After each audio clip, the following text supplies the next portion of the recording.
भारत गौरव आचार्य श्री पुलक सागर जी गुरुदेव के प्रवचन और धार्मिक कार्यक्रम देखने एवं सुनने के लिए जिन शरणम मीडिया चैनल को अभी सब्सक्राइब करें और बेल आइकॉन पर क्लिक जरूर करें।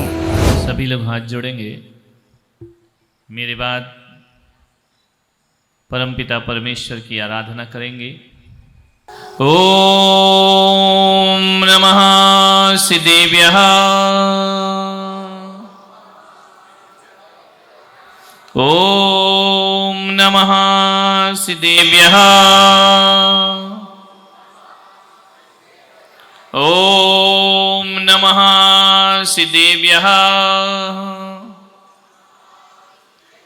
यदर्चाभावेन प्रमुदितमना दर्दुर्यः क्षणादासीत् स्वर्गी गुणगण समृद्ध सुखनिधि लभन्ते सद्भक्ता शिव सुख समाजम किमु तदा।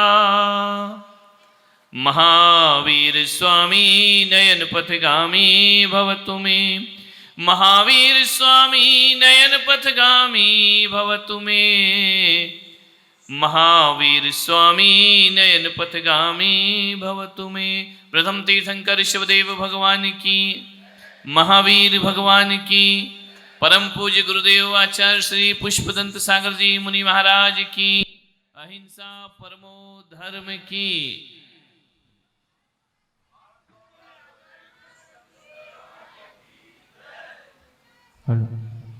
बोलिए भारत गौरव राष्ट्र संत आचार्य गुरुवर पुलक सागर जी महाराज की जय। करा गुरुदेव का।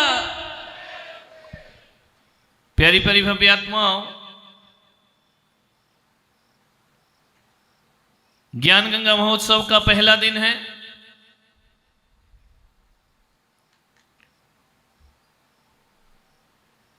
लोगों ने कहा ये ज्ञान गंगा महोत्सव क्या होता है। हमने कहा ज्ञान गंगा महोत्सव वो होता है कि इसमें यदि कौआ स्नान करे तो हंस बन जाता है और हंस स्नान करे तो परम हंस बन जाया करता है। उसे ज्ञान की गंगा कहा जाता है। एक गंगा वह है जो हिमालय से निकलती है और एक गंगा वह है जो संत हृदय से निकलती है। ध्यान रखिए, एक गंगा वह है जो हिमालय से निकलती है। जब निकलती है तो एक पतली लकीर के रूप में निकलती है। आगे जाकर के वह गंगा बढ़ते जाती है, बढ़ते जाती है। पतली लकीर आगे बढ़कर ऋषिकेश और हरिद्वार में बड़ा बड़ा रूप ले लिया करती है और आगे बढ़ती है। इलाहाबाद पहुंचते हुए वह गंगा गंगा सागर में विशाल समुद्र का रूप धारण कर लिया। एक छोटी सी लकीर में निकलती है गंगा, लेकिन चलते चलते चलते चलते वह गंगा सागर का रूप ले लिया। आज पहला दिन है, आज अपन भी पतली लकीर की तरह निकलेंगे, ध्यान रखना। लेकिन जब समापन होगा ये पंडाल पंडाल नहीं, गंगा सागर बन करके खड़ा हो जाएगा। ध्यान रखिए, आज पहला दिन, पहला दिन। कई लोग तो इस चक्कर में आए कितने बजे शुरू होगा, 8:30 का बोला है, 9 बजे शुरू होगा, आराम से चलेंगे। कई सोच रहे होंगे 9:30 बजेंगे। 1-2 दिन में उनको टाइम पता चल जाएगा, फिर तुम औपचारिकताएं करते रहो। आदमी तभी आएगा जब उसके सामने, महाराज के सामने फरमाइक पहुंचे। बहुत होशियार है उदयपुर के लोग, ध्यान रखना। इतने टाइम के पंचुअल हैं, उसी समय पहुंचेंगे। देखो ना, चले आ रहे हैं मान्यवर। एक हिमालय से गंगा निकलती है, एक संत हृदय से गंगा निकलती है।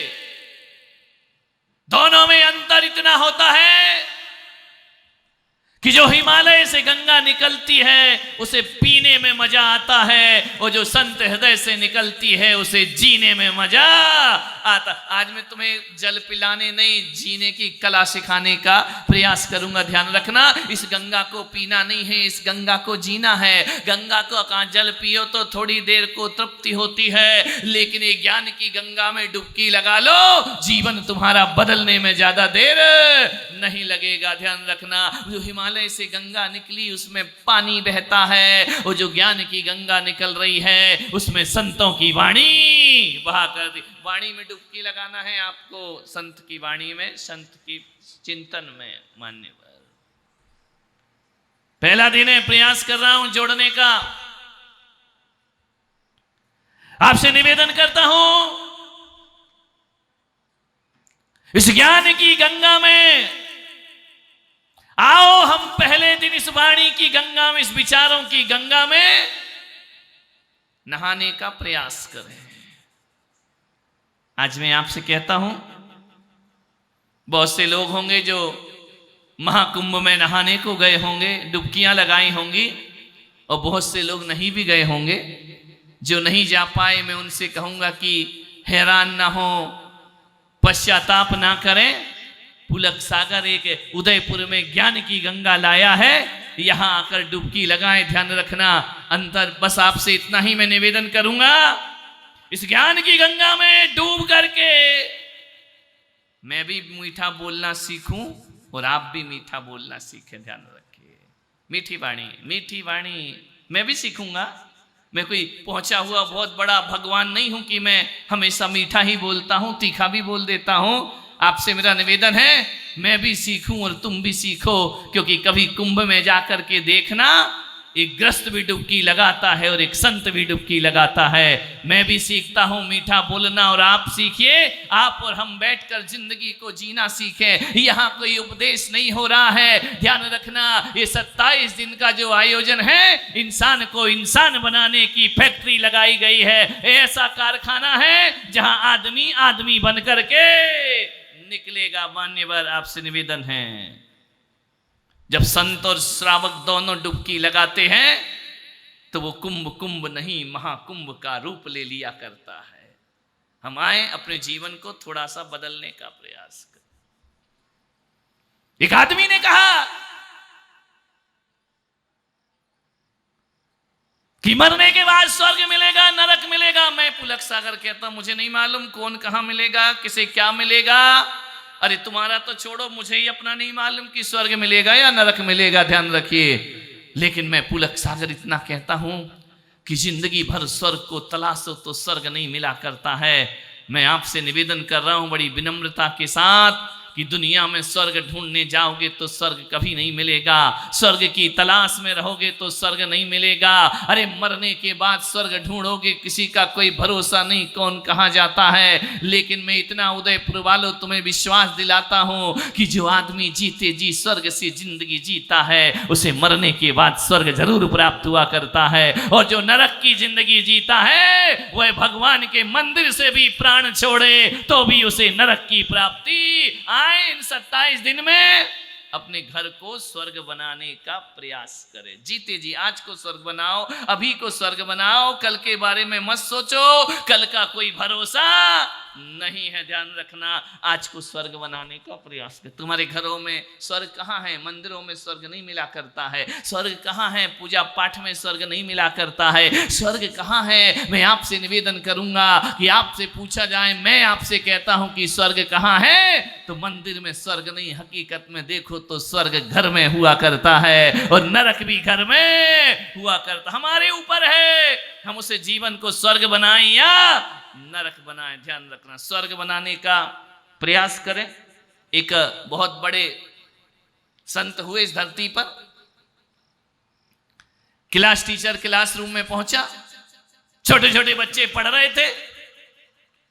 शिक्षक महोदय ने कहा, इस क्लास में कौन ऐसा है जो स्वर्ग जाना चाहता है? सारे बच्चों ने हाथ उठा दिया, हम स्वर्ग जाना चाहते हैं, हम स्वर्ग जाना चाहते हैं। 30-40 बच्चों का क्लासरूम था, उसमें सारे बच्चों ने हाथ उठाया। एक बच्चा बैठा था, उसने हाथ नहीं उठाया। शिक्षक ने कहा, क्यों बेटा, तुमको स्वर्ग नहीं जाना? बोले, नहीं, मुझे स्वर्ग नहीं जाना है। तो क्या तुम्हें नरक जाना है? बोले, नहीं, मुझे नरक भी नहीं जाना है। तो फिर तुमने हाथ क्यों नहीं उठाया स्वर्ग जाने के लिए? बोले, जितने बच्चे बैठे इनको स्वर्ग में भेज दो, मुझे स्वर्ग नहीं जाना है। तो बोले, ऐसा क्यों है? तुम नरक भी नहीं जाना चाहते, स्वर्ग भी नहीं जाना चाहते, बताओ तुम क्या चाहते हो? क्लास के उस बुद्धिमान बच्चे ने कहा कि सर, मैं स्वर्ग जाना नहीं चाहता हूं, बल्कि मैं स्वर्ग धरती पर उतारना चाहता हूं। ध्यान रखिए, मुझे मर के स्वर्ग नहीं जाना है, मुझे जीते जी। तालियां एहसान में मत बजाओ मेरे, ध्यान रखना। नहीं बजाना तो मत बजाओ, ध्यान रखना। एहसान मत करो, बजाना तो ढंग से बजाओ। कोई बजा रहा, कोई नहीं बजा रहा, कोई बाजू वाले को देख रहा है, कई सोच रहे हम जिंदा में आए हैं कि मरे में आए हैं। ध्यान रखिए, आपसे निवेदन है, तालियां बजाओ तो जरा ढंग से बजाओ, जरा जिंदा होने का सबूत दो। खा पी के आए हो, नाश्ता करके, तुमसे ताली नहीं बजाई जा रही, ध्यान रखना। मान्य ताली बजाने से नींद खुल जाती है, पड़ोसी की ध्यान रखना। चोरी नहीं होती है, ध्यान रखिए, क्योंकि दोनों हाथ से ताली बजाएगा तो चोरी करेगा कैसे, ध्यान रखना। मान्यवर आपसे निवेदन है, धरती को स्वर्ग पे उतारना चाहता हूं। और वो कोई बच्चा, कोई और साधारण बच्चा नहीं था, वो प्राइमरी स्कूल में पढ़ने वाला एक बालक था, नरेंद्र, जो आगे जाकर स्वामी विवेकानंद बन करके खड़ा हो जाया करता है। ध्यान रखिए, मैं धरती पे स्वर्ग उतारना चाहता हूं, मैं घर को स्वर्ग बनाना चाहता हूं, मुझे स्वर्ग जाने की कोई जरूरत नहीं। आओ अपने घर को स्वर्ग बनाए और ज्ञान गंगा की वाणी में डुबकी लगा करके जीवन को बदलने का प्रयास करें। एक निवेदन है आपसे, आदमी का सबसे पहला परिचय जब आप किसी से मिलते हैं, पहला परिचय कैसे होता है? बोलो, किस चीज से होता है? नाम से? अरे नाम तभी पूछते हैं जब सूरत पसंद आती है। कमाल है तुम्हारी जिंदगी भी। आदमी का सबसे पहला परिचय चेहरे से होता है। पहले आदमी चेहरा देखता है, पहले आदमी मुख देखता है, पहले आदमी शरीर देखता है। मैं निवेदन करना चाहता हूं कि आदमी का पहला परिचय चेहरे से होता है, लेकिन चेहरे का परिचय बड़ा अधूरा परिचय होता है। पूरा परिचय तो तब होता है जब आदमी की वाणी हम सुनते हैं, शब्द सुनते हैं, तब पता लगता है कि आदमी किस स्तर का है। ध्यान रखना, बोलने से पता चलता है कि आदमी का लेवल क्या, चेहरे से पता नहीं चलता है। चेहरे सुंदर होने से कुछ नहीं होता मेरे भाई। जीवन को महान और आदर्शमय और सुखमय बनाना है तो आदमी का चेहरा नहीं, आदमी की वाणी सुंदर होना चाहिए, आदमी का बोलना सुंदर होना चाहिए, आदमी का व्यवहार अच्छा होना चाहिए। सुंदर चेहरे भी यदि बदतमीजी से बोलेंगे तो उन सुंदर चेहरों को कोई पसंद नहीं करता है, और बदसूरत आदमी भी यदि मीठा बोलता है हर कोई उसे पसंद करता। मीठा बोलो, सब कुछ आता है तुमको, बस एक चीज नहीं आती, बोलना। समझ में आ रहा? सब आता है, लड़ना, झगड़ना, पिटना, पीटना, थारे मारे, सब आता है। क्या नहीं आता? आदमी को केवल अच्छे कपड़े पहनना भी आता है, सजना भी आता है, संवरना भी आता है, मेकअप करना भी आता है, इत्र लगाना भी आता है, गाड़ी चलाना भी आता है। आदमी को यदि नहीं आता तो मीठा बोलना आदमी को नहीं आता है। ध्यान रखना, ये आदमी की पहचान है। सभी गतियों में जाकर के देखो, ये वाणी का वरदान मनुष्य को प्राप्त हुआ है। ध्यान रखना, ये बोलने का वरदान मनुष्य को प्राप्त हुआ है।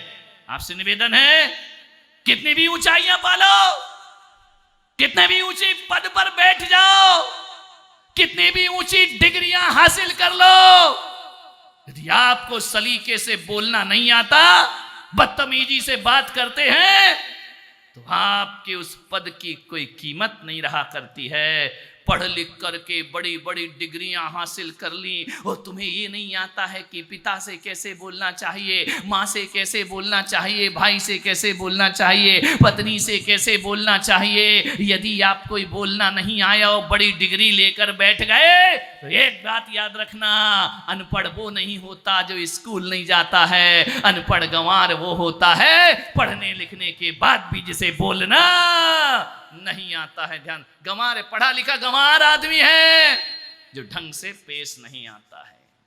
मान्यवर, बोलना सीखिए। एक बात याद रखना,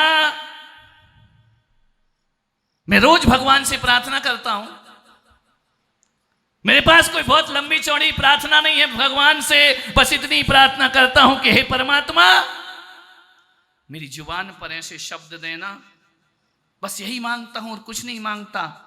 ऋतु विलास के मंदिर में हूं, भगवान महावीर के चरणों में जाता हूं तो मैं इतनी ही प्रार्थना करता हूं कि हे परमात्मा, मेरे जीवन में, मेरे शब्दों में, मेरी जुबान में ऐसे शब्द प्रदान करना जिसे मैं अपने दिमाग में कन्वर्ट करके लोगों के हृदय तक पहुंच सकूं और उनका प्यार प्राप्त कर सकूं। ध्यान रखना, यही जीवन का सबसे बड़ा।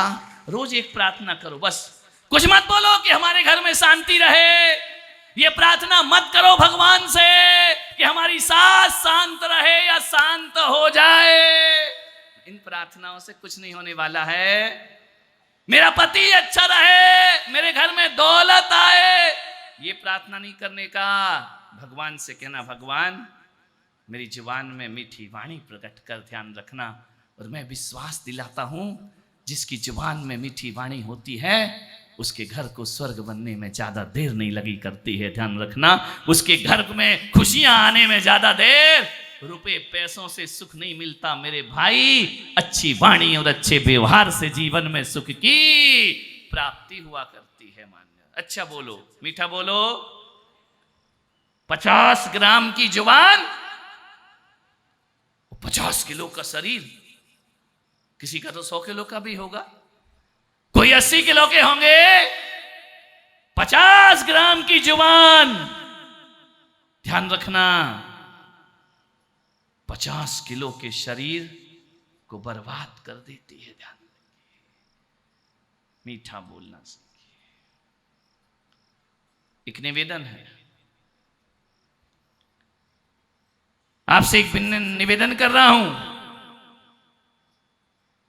बोलते तो सब हैं, मुझे नहीं लगता है कि मेरी सभा में सब गूंगे लोग बैठे हैं, सब बोलते हैं, लेकिन मेरे सामने इतने चुप बैठे हैं। इतने चुप घर में रहो तो कितना बढ़िया हो जाए जीवन का। यहाँ तक कितना शांत, बिल्कुल ऐसे कि अरे बाप रे, अभी परमात्मा यहीं उतरने वाला है, अभी जीवन का कायाकल्प होने वाला है, सुधर गए हम तो, गंगा नहा गए हम तो, पापों से मुक्त हो गए।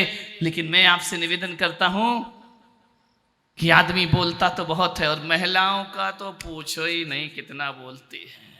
एक आदमी ने कहा, महाराज तुमने पिछले जन्म में कौन सा पुण्य किया है? मैंने कहा क्यों? बोले कुछ तो पुण्य किया होगा। मैंने कहा क्या पुण्य किया है? बोले 2 महिलाएं जहां बैठ जाएं वहां चुप नहीं रहा करती हैं। ये आपका प्रवचन है जो इतनी शांत चुपचाप बैठी हैं, वरना ये कभी चुप रहने वाली नहीं है। मैंने कहा इस थोड़ा पुण्य तो मैं करके जरूर आया हूं। ध्यान रखना, कितना बोलता है आदमी,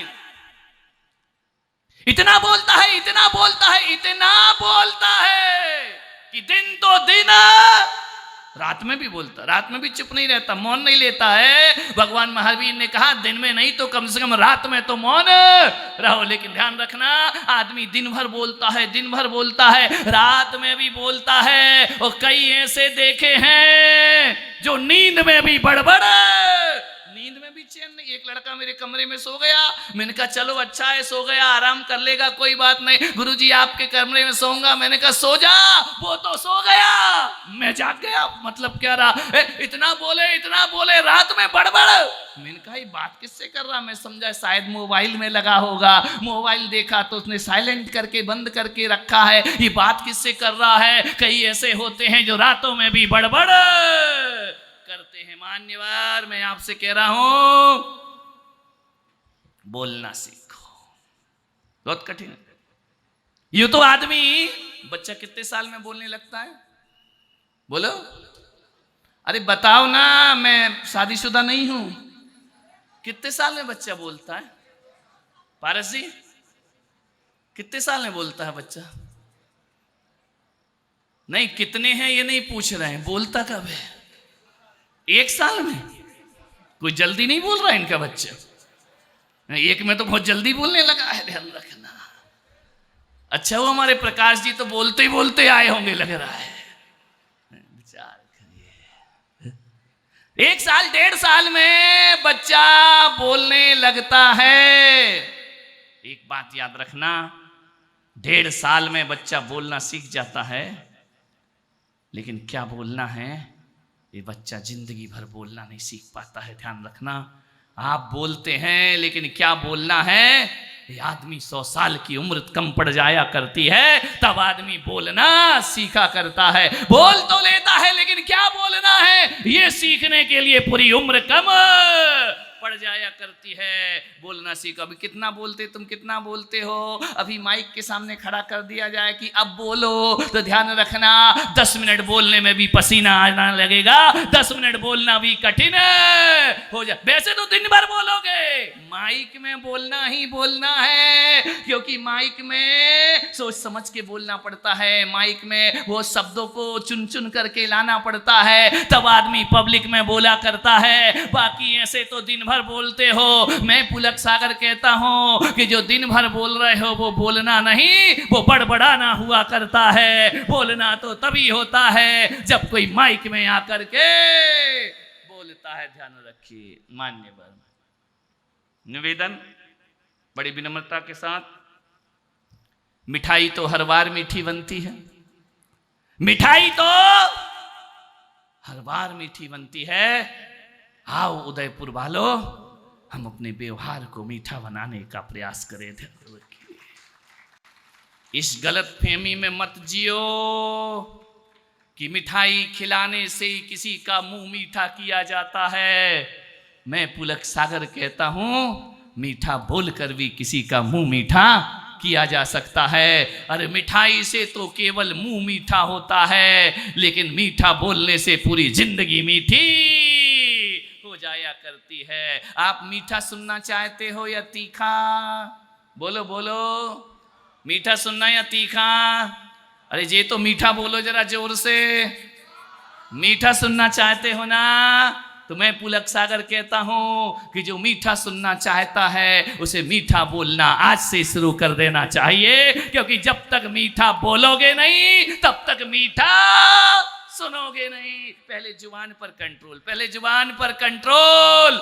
मीठा बोलना सीख जाओ, मीठा अपने आप सुनने को मिल जाएगा। ध्यान रखिए। मान्यवर, कभी ख्याल किया आपके शरीर में कई विचार करना? आंखें दो हैं। कितनी आंख? कितनी है? एक आंख वाला कोई बैठा है क्या? कितनी आंखें हैं आदमी की? ताराचंद जी, आंखें दो। दोनों आंखें क्या करती हैं? बोलो, क्या करती हैं दोनों आंखें?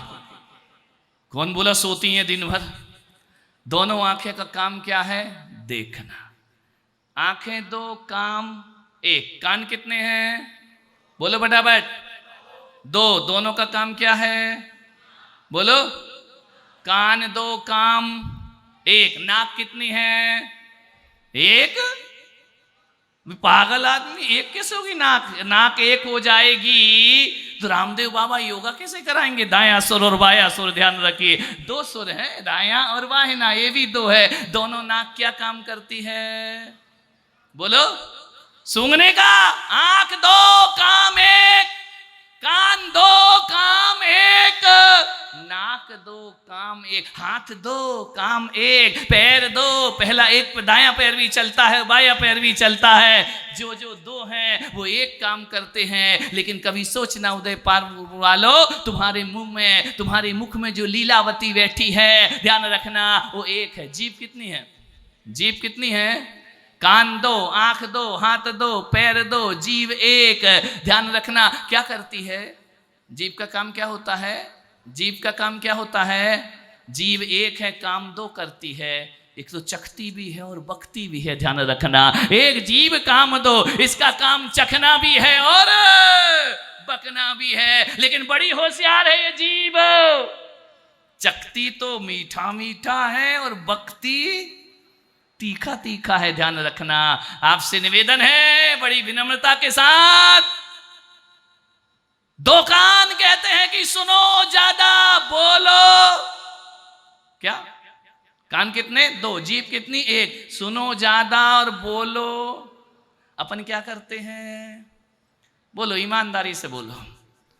बोलते ज्यादा और सुनते कम है। ध्यान रखना, यही लड़ाई की जड़ है, यही झगड़ा है, यही फसाद है तुम्हारे घरों में। सुनो ज्यादा, बोलो कम। जीवन खुशहाल हो जाएगा, जीवन आनंद में बदल जाएगा। आपसे निवेदन है, कम बोलो, थोड़ा बोलो, भाषा समिति से बोलो, वचन गुप्ती से बोलो। भगवान महावीर ने 3 शब्द दिए बोलने के लिए। पहला तो कहा कि ना बोलो, यदि बिना बोले चल जाए तो बोलने की कोई जरूरत नहीं। और दूसरी बात, यदि बोलो तो कैसा बोलो? हित मित प्रिय बोलो। ध्यान रखना, भाषा समिति से बोलो, सत्यव्रत से बोलो, वचन गुप्ती से बोलो। भगवान महावीर का संदेश है, ना बोलो तो बहुत अच्छा है। और मैं पुलक सागर एक संदेश देता हूं कि यदि तुमको इंसान की तरह बोलना नहीं आता तो जानवर की तरह मौन रहना सीख। मौन रहो, अच्छी बात है, हजार समस्याओं से बच जाओगे। ज्यादा मत बोलो, ज्यादा किसी से बोले कि वो सिर पे चढ़ा, ध्यान रखना, ज्यादा किसी से बोले कि वो छाती पे चढ़ा। कम बोलो जिंदगी में, बहुत कम बोलो। और जब भी बोलो कैसा बोलो? मीठा बोलो। ध्यान, मीठा बोलिए, मान्यवर। मालूम है, मीठा बोलने वाले की वाह वाह ऐसे कैसे हो जाएगी? तुम प्रवचन कर रहे कि मैं कर रहा हूं? पहले ही वाह वाह होती है। मीठा बोलने वाले की मिर्ची भी बिकती है और तीखा बोलने वाले की मिठाई भी बिकती नहीं है। यदि मीठा बोलेगा तो तीखी मिर्ची भी बेच करके आ जाएगा, और यदि तीखा बोलेगा तो मिठाई भी नहीं बिकेगी, लौट कर वापिस आ जाएगा। ध्यान रखना। कभी एक बार सोचा, एक बार विचार किया, कौआ तुम्हारे घर पे आकर काव काव करे तो हर कोई उड़ाता है, कंकर मारता है। क्यों काव काव कर रहा है? क्यों चिल्ला रहा है? जैसे तैसे फुर्सत मिली है तू काव काव करके फिर मेहमान बुला रहा, काले कौए यहां से भाग। काला कौआ कोई पसंद नहीं करता, ध्यान रखना, उसे उड़ा दिया जाता है। लेकिन यदि घर पर आकर आम के पेड़ पर कोई काली कोयल बोला करती है, ध्यान रखना, मन आह्लादित हो जाता है, मन प्रसन्न चित्त हो जाया करता है, मन आनंद से भर जाता है। दोनों पक्षी हैं, दोनों काले हैं, कौआ भी काला है और कोयल भी काली है। ध्यान रखना। कागा काको धन हरे, कोयल काको देत, मीठे शब्द सुनाए के जगे अपनो कर लेत, मीठे शब्द सुनाए के जगे अपनो। कौआ किसी को कुछ देता है क्या?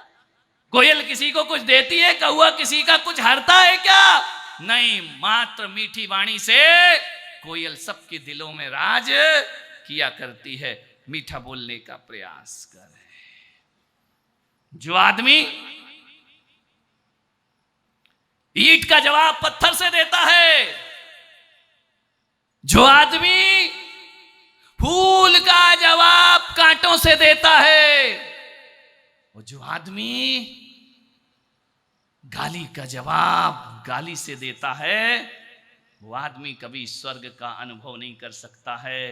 स्वर्ग का अनुभव तो वही करते हैं जो ईंट का जवाब पत्थर से नहीं फूल से दिया करता है। सुख का अनुभव वही करते हैं जो पत्थर का जवाब थप्पड़ से नहीं हाथ जोड़ करके दिया करते हैं। मान्यवर, आपसे निवेदन है, शब्द जो है वह चाबी है।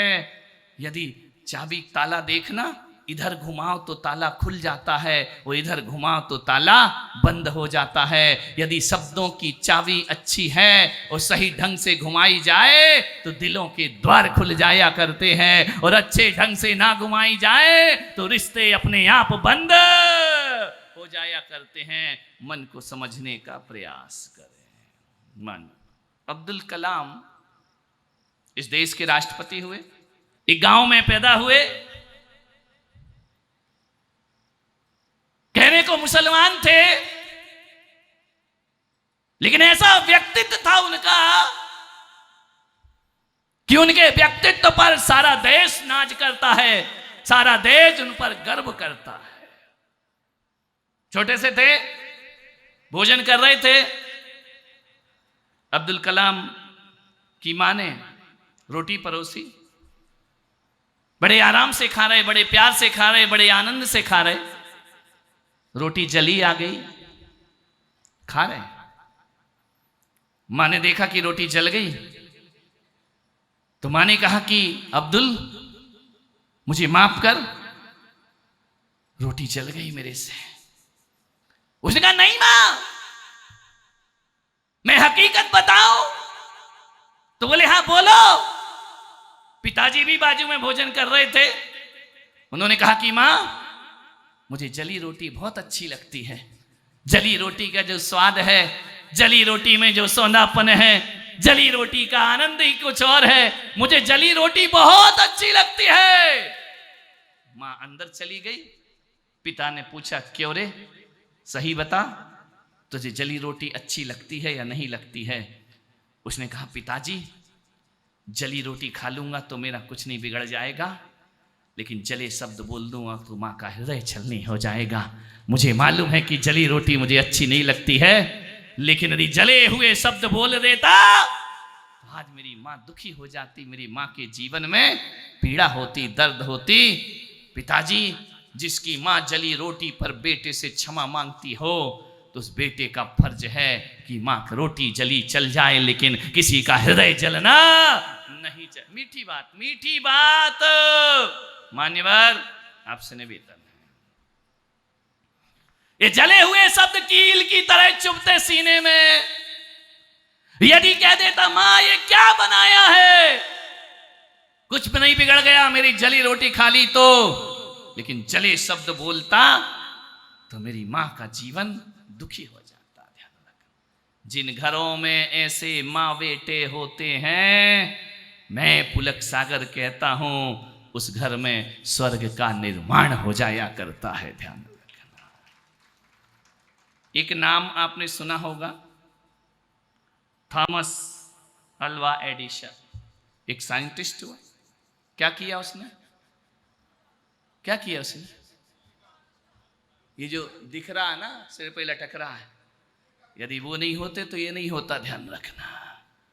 स्कूल गए, पढ़ने लिखने में वीक थे, होशियार नहीं थे, इंटेलिजेंट नहीं थे।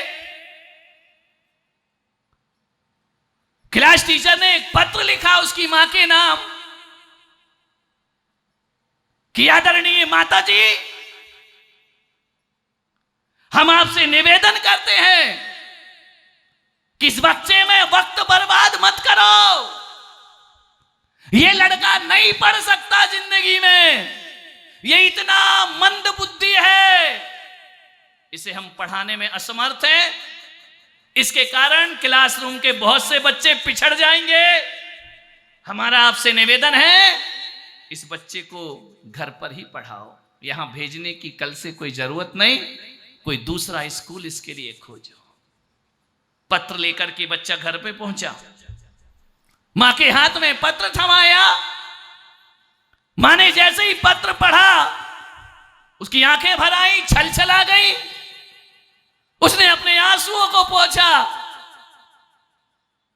थॉमस अल्वा एडिसन ने कहा कि मां क्या हुआ, ऐसा क्या लिखा है इस पत्र में? बोले, बेटा आप रो क्यों रही हो? उसने कहा, बेटा खुशी से मेरे आंखों में आंसू भर गए। बोले, क्या लिखा है मां इसमें?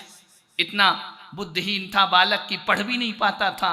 उसने कहा, मां बताओ इसमें क्या लिखा है?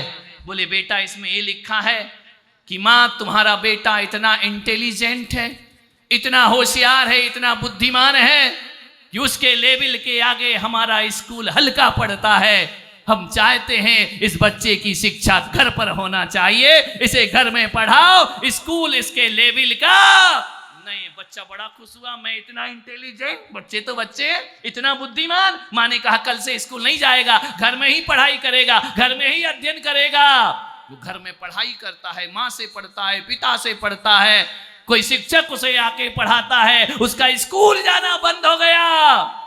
मालूम है, एक दिन वो बालक कितनी मेहनत करता है, अपने जीवन में 19 बार असफल होता है, और असफल होने के बाद अपनी सुध बुध खो देता है, और ऐसा धुनी बनता है वह बालक। 19 बार जो असफल हुआ, 20वीं बार वो अवसर आता है, ये कांच के लट्टू में रोशनी भर दिया करता है, प्रकाश भर दिया करता है, रोशनी से जगमगा जाता है शहर। हाजा अल्वा एडिसन ना होते तो आज भी हमारा देश वही लालटेन का देश बना होता। ध्यान रखिए, उसने पढ़ा लिखा घर में। एक दिन उसकी मां का देहांत हो गया। घर आया, देखा कि मां की मृत्यु हो गई है। फूट फूट कर रोया मां के लिए। मेरी मां ने इसे योग्य बनाया कि मैं बल्ब में रोशनी भर सका। ये मेरी मां ने मुझे सिखाया। अंतिम संस्कार के बाद घर के सामान को तलाश रहा था, देख रहा था, एक चिट्ठी मिली। वही चिट्ठी जो बचपन में उसके टीचर ने उसे दी थी। मालूम है उस चिट्ठी में क्या लिखा था? उस चिट्ठी में लिखा था, ये बुद्धिहीन बालक ये अपने जीवन में कुछ नहीं कर सकता है, इसे कोई भी दुनिया का स्कूल नहीं पढ़ा सकता है, इसके पास कोई दृष्टिकोण, कोई सोच नहीं है, ऐसे मूर्ख बच्चों को हम स्कूल से पढ़ता है। चिट्ठी की यार मां ने तो कुछ और बताया था और पत्र में कुछ और लिखा हुआ है। उसने कहा, जार जार रोया वो पत्र पढ़कर कि वाह रे मेरी मां, तूने पत्र में लिखा कुछ और था, आज समझ आया कि तेरी आंखों में आंसू क्यों आए थे, कि शिक्षक ने मुझे अपमान के साथ निकाला था, लेकिन मेरी मां ऐसी थी, बेटे का अपमान नहीं उसे सम्मान के साथ पढ़ाना प्रारंभ किया। उसने भाषा बदल दी, सोच बदल दिया। आज मेरी मां यदि शिक्षक की तरह मुझे दुत्कार देती तो मैं आज इतना बड़ा वैज्ञानिक बनकर के खड़ा नहीं हुआ होता। भाषा बदल दी, मां ने भाषा बदली, मां ने शब्द बदले, मां ने सोच बदली। और स्कूल तो छोड़ो, घर में ही अध्ययन कराकर एक सुपर वैज्ञानिक बना करके उसे खड़ा कर दिया। मान्यवर, सोचना है, भाषा पे कंट्रोल होना चाहिए। कभी कभी किसी डॉक्टर के पास जाओ तो डॉक्टर हमारी रिपोर्ट देखता है, एक डॉक्टर बोलता है कि ये क्या रिपोर्ट है, अब तुम बचने वाले नहीं हो, तुम्हारी मृत्यु का समय आ गया है। एक डॉक्टर ये भी होता है जो उस रिपोर्ट को देखता है, चिंता मत करो, क्या हुआ तुम्हें, कुछ नहीं हुआ। किस डॉक्टर ने बोला कि तुम मरने वाले हो? अभी तुम कोई मरने वाले नहीं हो, ध्यान रखिए। आनंद के साथ, मौज के साथ जियो, कोई मृत्यु तुम्हारे पास आने वाली नहीं है। रिपोर्ट वही है, डॉक्टर दो हैं।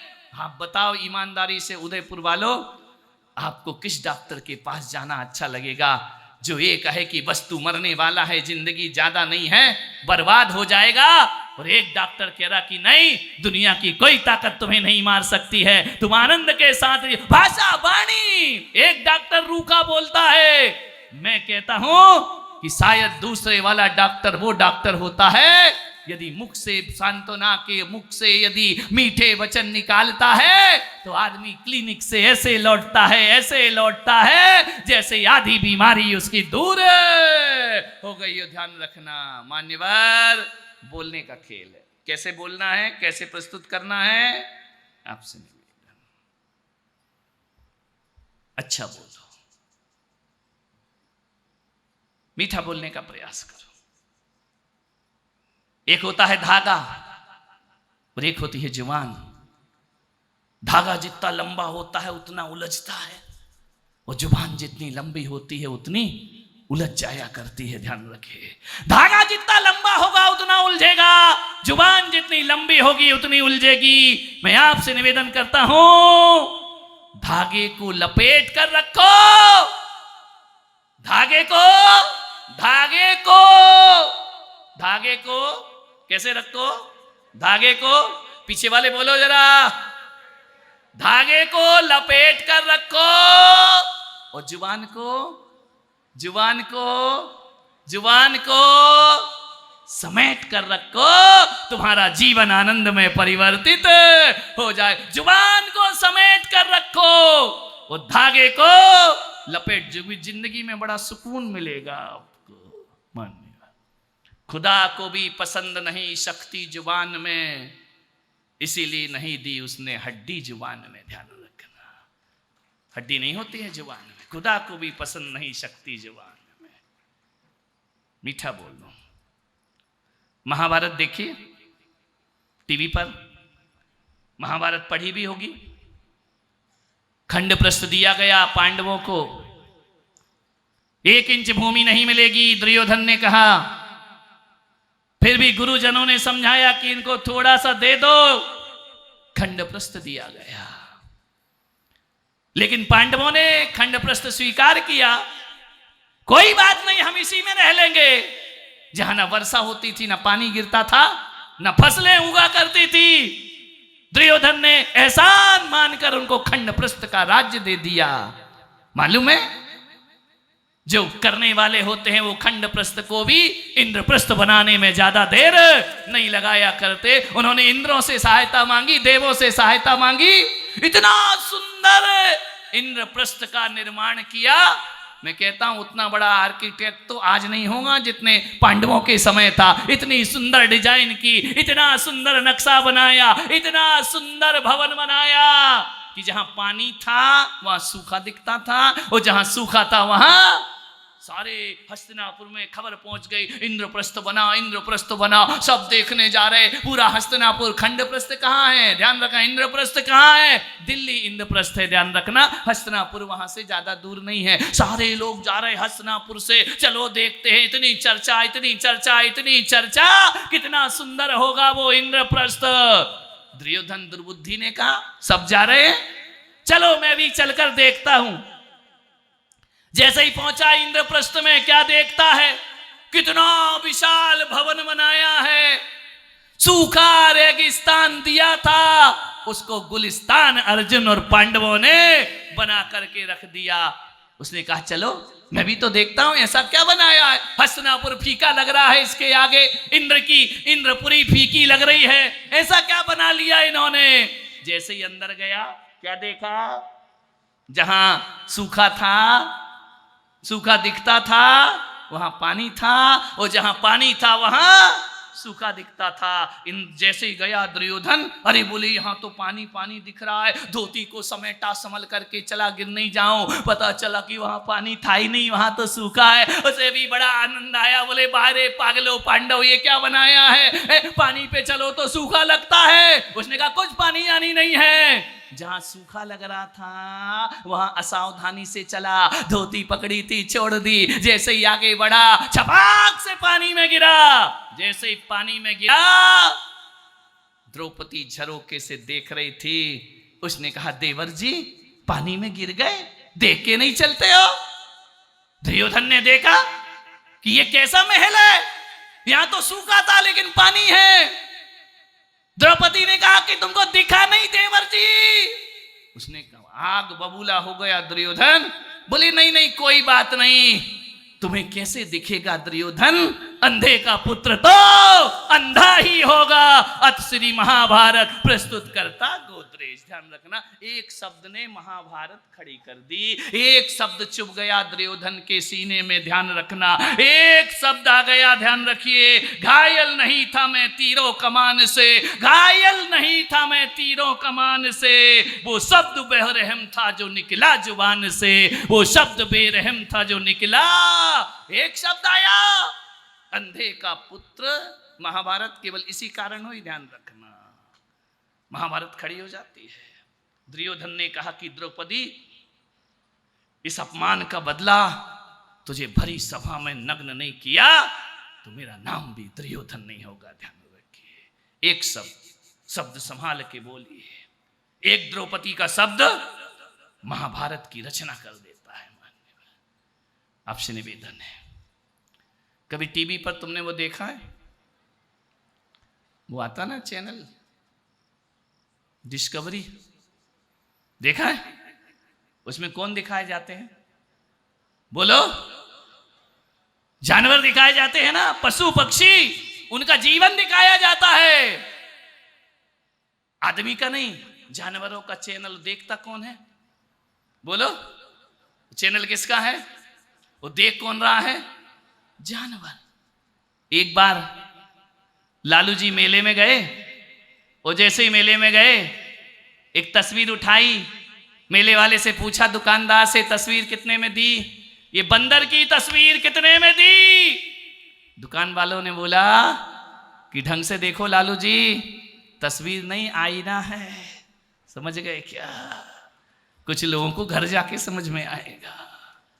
मान जानवर का सीरीज, जानवर का चैनल आदमी देख रहा है। आज तक किसी जानवर ने आदमी का चैनल नहीं देखा।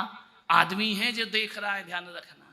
उसमें कभी देखना, उसमें एक बंदर आता है, आदि मानुष, वन मानुष, काला वाला चिंपांजी, देखा है ना सुनील भाई? देखा है दर्पण में कि चैनल में? हाँ चैनल, हम समझे दर्पण में देख लिया तुमने, मान्य। एक चिंपांजी आता है, पूरा मनुष्य जैसा, आदमी जैसा होता है, वैसे ही चलेगा, वैसे हाथ मिला लेगा, गले लग जाएगा, सब कुछ उसमें इंसान की तरह है। बस दो चीजें नहीं है, दो चीजें नहीं है उसके पास। एक तो वो इंसान की तरह बोल नहीं सकता और इंसान की तरह सोच नहीं सकता। बाकी 98 जीन्स हमारे एक से हैं। डार्विन ने भी कहा कि मनुष्य बंदर का विकास है, ध्यान रखिए मान्यवर, आप सोच विचार करिए, उसके जीन्स और हमारे एक से 2 जीन्स कम है। वह केवल मनुष्य की तरह बोल नहीं सकता और मनुष्य की तरह।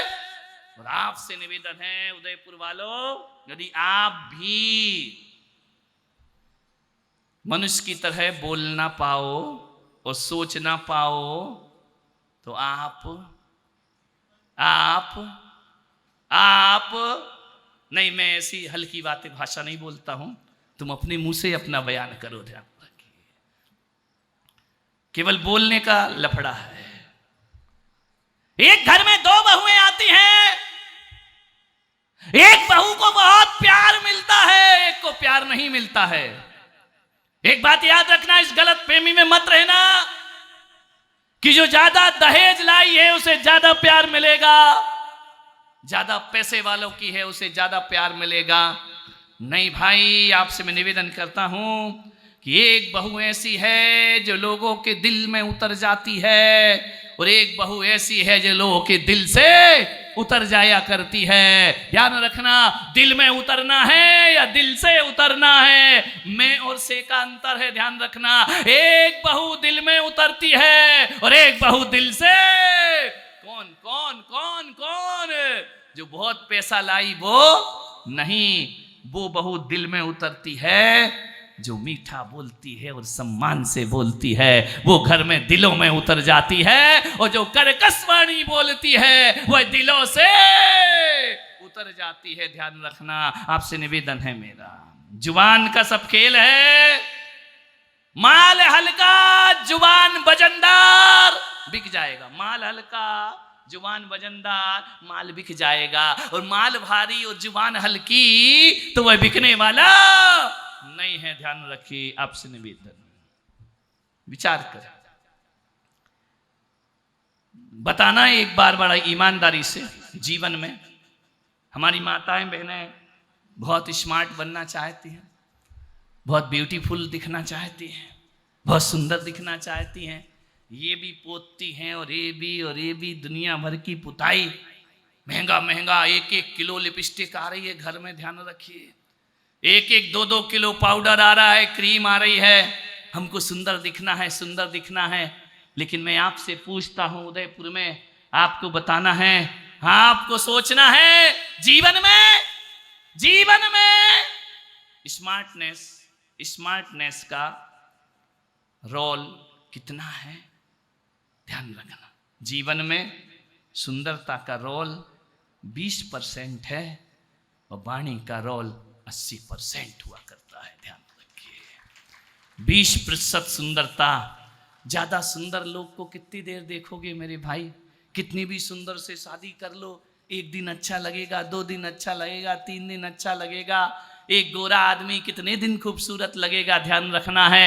धीरे धीरे वो रोज रहने लगे पास में तो वो भी बुरा लगने लगता है, मन उससे दूर भागने लगता है। ध्यान रखिए, सुंदर लोग ज्यादा दिन सुंदर नहीं हुआ करते हैं, लेकिन जिनकी वाणी मीठी और व्यवहार अच्छा होता है वह मरने के बाद भी सारी दुनिया उन्हें याद किया। 80% रोल बोलने का है, अच्छे से बोलो। काली लड़की हो, सुंदर ज्यादा ना हो, लेकिन बोलती ऐसे हो कि जुबान से फूल झर रहे हैं, तो मैं पुलक सागर कहता हूं वो सबके दिलों में राज किया करती है और बहुत सुंदर है। है, लेकिन जब भी बोले तो बारूद उगले, वो लोगों के दिलों से उतर जाती है। मीठा बोलो। क्या बिगड़ता है तुम्हारा मीठा बोलने में? बोलना तो है ही ना, जुबान से तो बोलना ही है। अच्छा बोलो, मीठा बोलो, प्यार से बोलो। विचार करिए।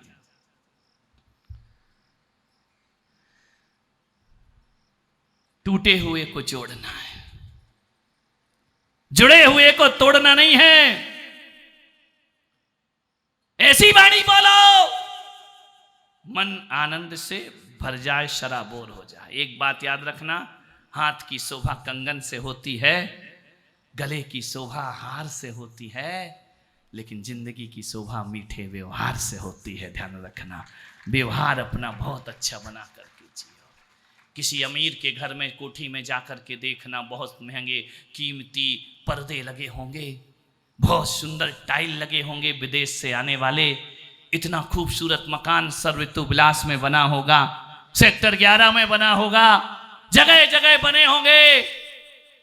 आपसे निवेदन है, आपसे कहना चाहता हूं, निवेदन है, आपका चिंतन चाहता हूं। एक का बहुत कीमती मकान है, महंगे पर्दे लगे हैं, विदेश से फर्नीचर आया है, महंगी कार खड़ी है, 4 पहरेदार खड़े हैं। ध्यान रखना, बहुत सुंदर मकान हो, लेकिन तुम्हारे उसके घर यदि कोई जाता है तो ढंग से पेश नहीं आता। ध्यान रखना, तमीज से बात नहीं करता है, खुश होके बात नहीं करता है, अहंकार में अकड़ में बोलता है। एक मकान वो है और एक मकान वो है जो ज्यादा महंगा नहीं है, सस्ता सा मकान है, पर्दे भी कीमती नहीं है, फर्नीचर भी सस्ता है, कुछ नहीं उसके घर में, लेकिन जब भी जाओ तो ऐसा बोलता है कि उसके मुख से फूल झरते हैं। आइए भाई साहब, पधारिए, पधारो सा, पानी पियो, ठंडा लेंगे, गरम लेंगे, मीठा लेंगे, फीका लेंगे, बड़े प्यार से मनुहार करता है, प्यार करता है। एक बार बता दो उदयपुर वालों, एक महंगे मकान और करोड़पति के मकान से निकलने के बाद आपको मकान याद रहेगा, उसका बोलना व्यवहार याद रहेगा। ईमानदारी से बताना, आपसे निवेदन है। और एक गरीब की झोपड़ी से निकलने के बाद शायद उसका हल्का फर्नीचर याद ना रहे, उसका व्यवहार जिंदगी भर याद रहा करता है। ध्यान रखना है, किसी के महंगे फर्नीचर से किसी को क्या लेना, किसी को महंगे पर्दों से किसी को क्या लेना, तुम्हारे गले में पड़े हुए हीरे के हार से किसी को क्या लेना। आदमी यदि प्रेम करता है और आदमी यदि स्मरण में रखता है, तुम्हारी बोली और तुम्हारे व्यवहार को स्मरण में रखता है। ध्यान रखना, पानी पिला दो, कुछ ना हो तुम्हारे पास, कोई आए तो भोजन दो, भोजन ना दे सको नाश्ता दे दो, नाश्ता भी ना दे सको एक गिलास पानी पिला दो, पानी भी ना पिला सको तो मीठे 2 शब्द बोल दो। आदमी तुम्हारे घर से दुआएं देकर बाहर निकलेगा, आदमी तुम्हारे घर से अनंत खुशियों की उम्मीदें लेकर के बाहर निकलेगा। ध्यान रखना है। एक बार दांत और जुबान, महिलाओं से निवेदन करूंगा, चाय में चीनी डालना भूल जाओ, चाय में चीनी डालना भूल जाओ, कोई बात नहीं, चाय में चीनी डालना भूल जाओ, वो किसी डायबिटीज के मरीज के काम जरूर आएगी। ध्यान रखना, जिसको शुगर की बीमारी है, चीनी डालना भूल जाओ, वो पी जाएगा, उसके काम की है।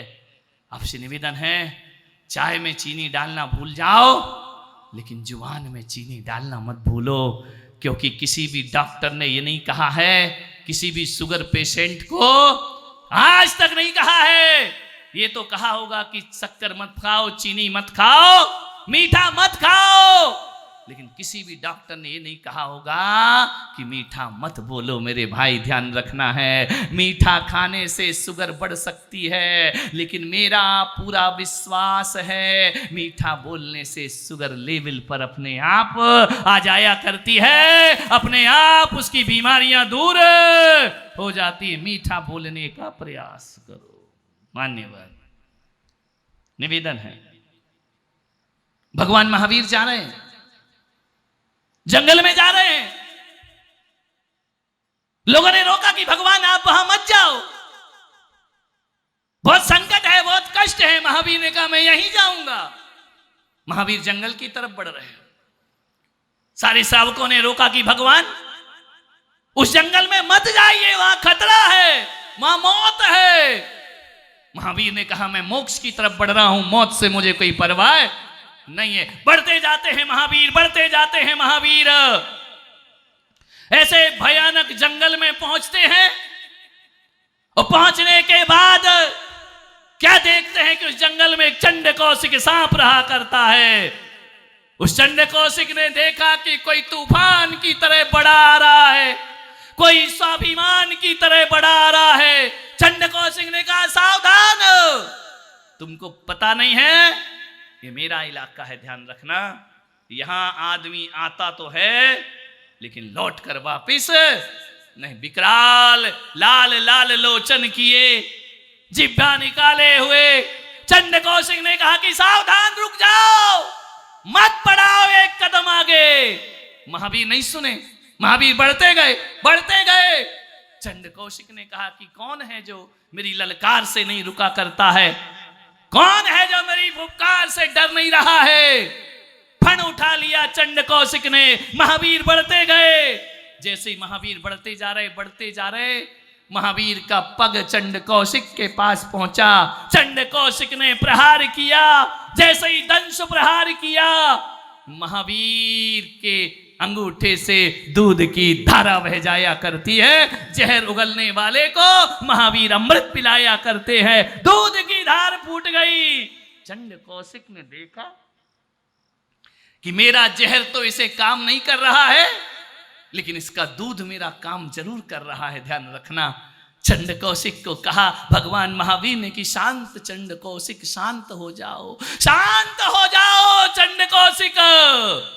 दो शब्द कहे कि बस शांत हो जाओ। महावीर ने कटुक वचन नहीं कहे। महावीर कोई लाठी लेके नहीं भागे सांप के पीछे। महावीर के मुख से यही निकला कि शांत हो जाओ, शांत चंड कौशिक।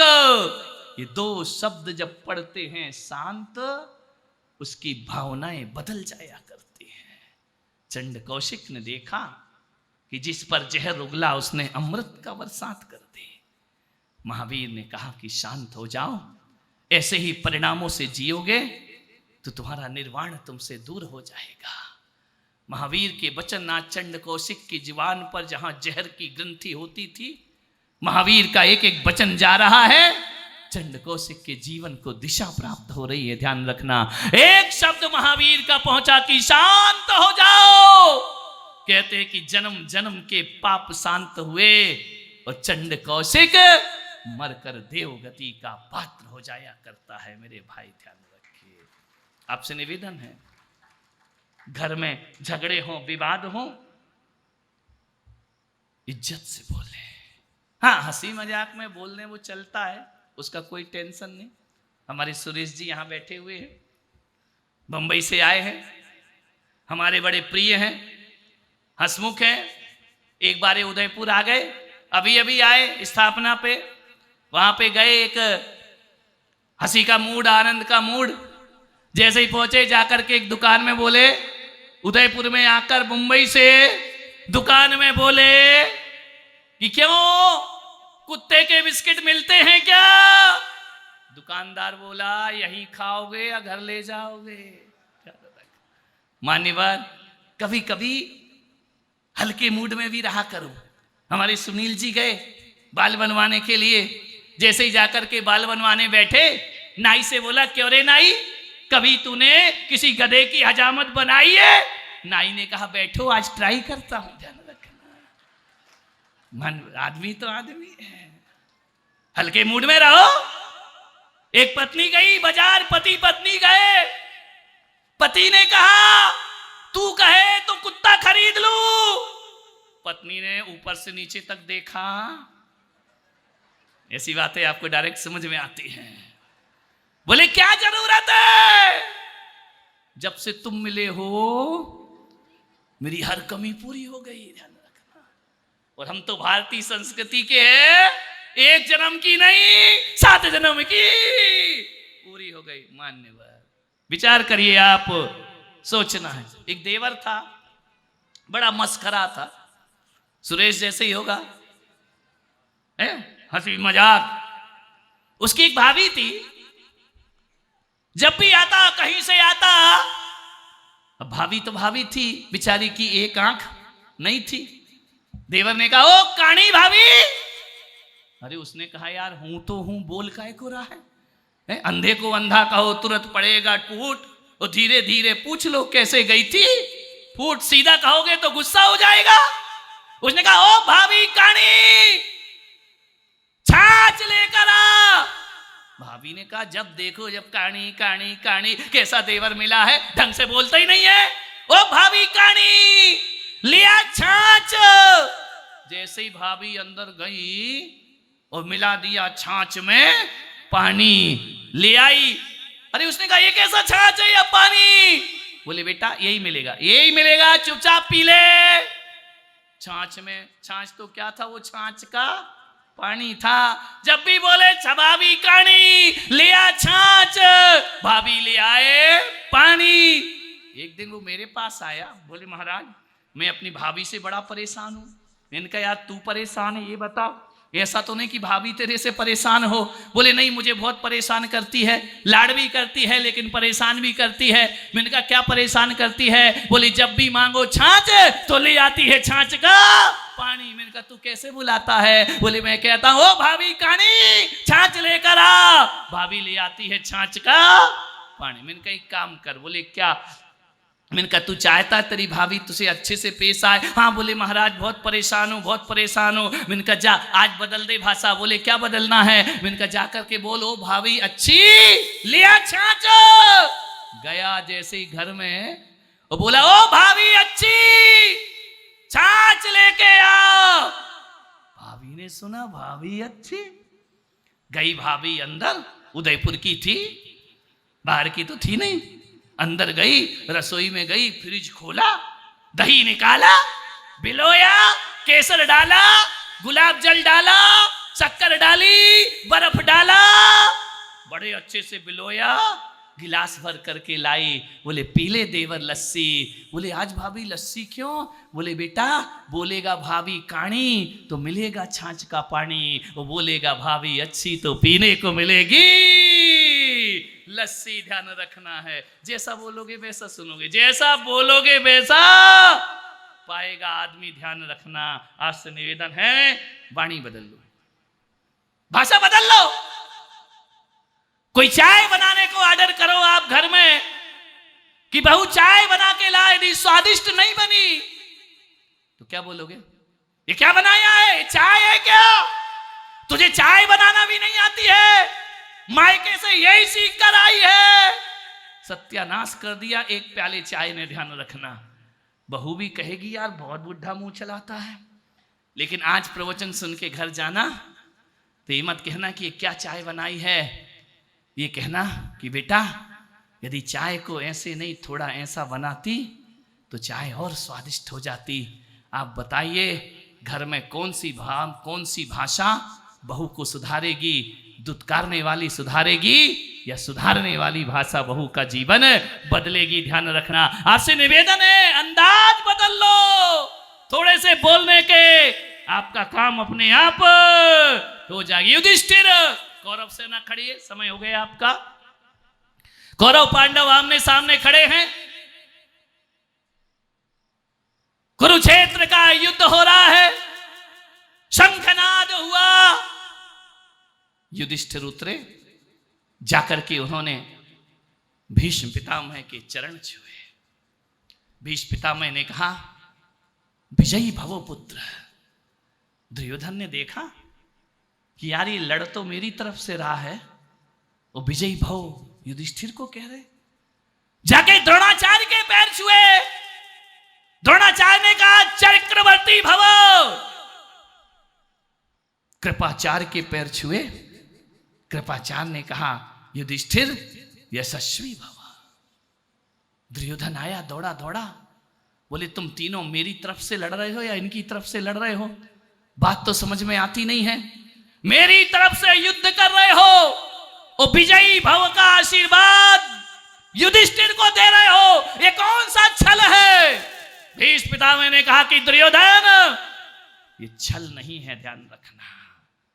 एक बात याद रखो, यदि युधिष्ठिर की जगह तुम भी युद्ध से पहले आते और चरण छूकर विनम्रता दिखाते तो हम भीष्म पितामह युधिष्ठिर को नहीं, दुर्योधन को विजयी होने का आशीर्वाद प्रदान करते। ध्यान रखना है, तुम में वो लायकी नहीं है, तुम में वो शिष्टाचार नहीं है, तुम्हारी वाणी में वो मिठास, इसलिए हम खड़े तो तुम्हारे खेमे में हैं, लेकिन विजयी भाव का आशीर्वाद युधिष्ठिर को प्रदान करते हैं। ध्यान रखना, आपसे इतना ही निवेदन है कि रात ही रात में इतिहास बदल जाते हैं, और बात ही बात में विश्वास बदल जाते हैं। कोई पैदा तो करे अपनी जुबान में इतना हुनर, अरे नर्म लहजे से तो पत्थर भी पिघल जाते हैं, नर्म लहजे से तो पत्थर भी पिघल जाते हैं। ध्यान रखिए, दुनिया में सबसे कड़वी जुबान होती है, दुनिया में